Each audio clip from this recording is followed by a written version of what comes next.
So we've got a Toyota Prado. It's a 2014. Sometimes it doesn't like to start. I think I know what the problem is. So when you put your foot on the brake, hit the start button, nothing happens. Things light up, etc., like it's going to normally start, but it won't start.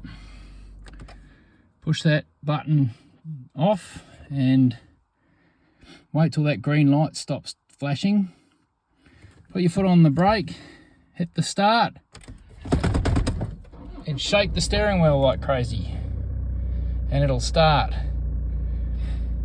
The reason it's not starting is because there is a faulty steering wheel lock release solenoid, and I'll show you how to change it. Okay, so the first thing you're going to want to do is turn your steering wheel, and if you can't turn it because the car won't start, you're going to be in a world of hurt, because we've got to get this little bit of plastic here off. So hopefully it'll start. Yep, there it is. You got to turn your steering wheel enough so that you can get at that screw. Now there's two of them, so I'll just whip them out. That first screw out of there. Turn that off, we don't need that going. And then back around to the other side, there's the other screw. So we need to get both of those out, or you're not going to get that bit of plastic off without breaking it. Hopefully your car will still start. You haven't got to that point where the little motor won't come off at all. Okay, and then we've got to, can probably turn that off now. Oh, that's going to get annoying. Shut that door. Okay, and that bit of plastic should just basically just pull apart. Oh, I should say, before you do that, release your steering wheel and make sure it's as far out as you can pull it, and drop it down as far as it'll go, because you're going to need that room. Sometimes a little bit of persuasion in the join. Pop a screwdriver in there, just pop it off like that, and she should just all go well, basically just pull apart.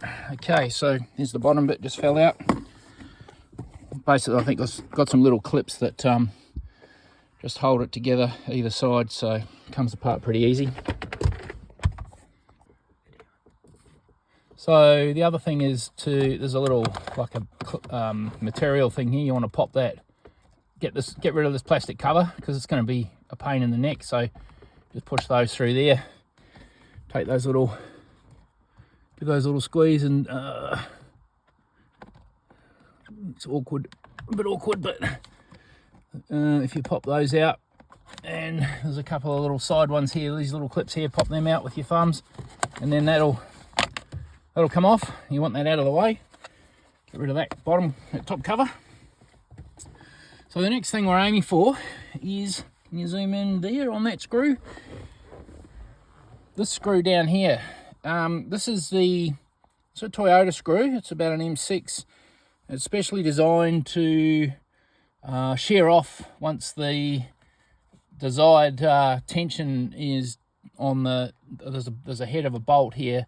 They screw this thing in, and then the head shears off, and so there's nothing to put a shifter or socket or anything on, and so that is designed as a security feature. I'm going to show you how to take it out. I've already taken this one out just to make sure I could get it, but I'll show you how to take it out, because at the end of the day, removing the steering wheel lock will only allow the steering wheel to turn. It won't allow the car to start. The car still needs to have all its parameters electrically to start, including the motor that gets stuck on the steering wheel lock. So you can see at the moment it's locked in. So the best way to get that bolt out is via a center punch. So you need a nice sharp center punch, as long as you can get it, and a hammer. So what you do, pretty hard to see, but don't break the windscreen, Mick. Basically what you do is you're going to poke that, try and make a center punch hole in the bolt, and give it a good hard whack, and try not to hit your your indicator, your window wiper stalk, and you give it a hit like that, and basically you want to drive that that little nut around. Bolt around. Once you get it loose, it's actually pretty easy to unscrew with your fingers. So, or a pair of vice grips or something like that. I think I used vice grips initially, but actually you can see the steering wheel lock is coming loose pretty fast. So I'm gonna just work that one around until I get it out. And here it comes. So once I undo that, sometimes it just pays to squeeze this little top bracket down with your right hand, hold it onto the steering column, and that's the screw there. And you can sort of see I had a few goes at it with center punch to get it to undo. This is basically going to be a throwaway piece now. I'm not going to bother replacing that. So what I've got to replace it, I've bought a proper security screw. I think they're called a Torx, but this one has a little inset dimple in there, so you actually need the right tool to be able to do that and undo it. And look, it's only going to stop any honest person from undoing it. If they get to this stage, good luck to them, but like, I'm not replacing that Toyota bolt with anything else but this. You could do it with anything really. And so at the end, what you should have is this little thing will lift up here and the steering wheel lock will come off. Now there's a little electric plug here. You've got to squeeze the back of it here because it locks in. So you just squeeze the back of it and pull it out. Can't get it in any other way or out any other way. And there's your steering wheel lock that's actuated. All right, we'll pause it there and I'll show you how to pull this apart. Yeah, so once you've got this off the car, this is the steering lock pawl that goes into the spline on the steering column. So this is the bit that drives in and out. It's spring loaded. I'm not quite sure exactly how it works. I haven't gone to that extent yet, but basically what you need to do is get a screwdriver in here, Phillips head.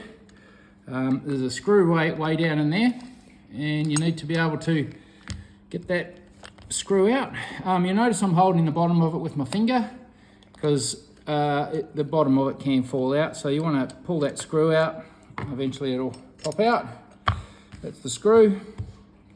Turn it over, and then see that popped out by itself basically because there's a spring in here. A little spring, right? And there's the gear, and there's the worm drive with the little DC motor. So you want to pop that motor out and then get your new one. Now I tried to fix this before, so it's got a bit of grease on it already, so it doesn't quite need a lot of grease, I don't think, the actuator. So that just pushes down into that little groove. There's a bit of black stuff either side here that sort of helps locate it, and it's quite solid in there. This motor came from the United States. I went to Toyota. They couldn't supply me with this motor. Well, they said they couldn't.